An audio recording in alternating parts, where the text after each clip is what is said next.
Parallel film festival बी disrupt करपाक सोदलें जाल्यार सरकाराक प्रॉब्लेम जातलो. आमी बी हांगा कांकणां घालून बसचे ना. हें क्लियर कट सांग आमी सरकारा कडेन मॅसेज धाडूंक सोदता. Chief minister should be more concerned that the people of Goa have no faith in this government.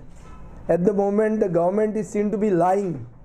In the matter of the Defence Expo, they have said that this is given on a temporary basis. Documents reveal that it is given on a permanent basis. People have no faith in them.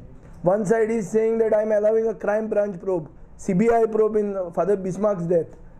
People have no faith in this government. This is what should concern this chief minister, rather than going after innocent students who are doing their legitimate academic activity by attending and even protesting for this IFI. नाल्यार IFI म्हणून कितें picnic ती नाल्यार पासून आतां BJPची पिकनीकूच चालू आहा तांच्या वर्करांची. आमी काय ना न्हय ते पार्ट्यो बिट्यो चालल्या ते पिकनीक करतात. हें तांचें शिक्षण तें तर ते बंद करूंक लागले आनी फाल्यां तर तें पॅरलल फिल्म फेस्टिवलाक अशें कितें चिंतलें जाल्यार आमी आमच्या मतदारसंघांतल्या लोकांक हाडचें पडटलें दिसता.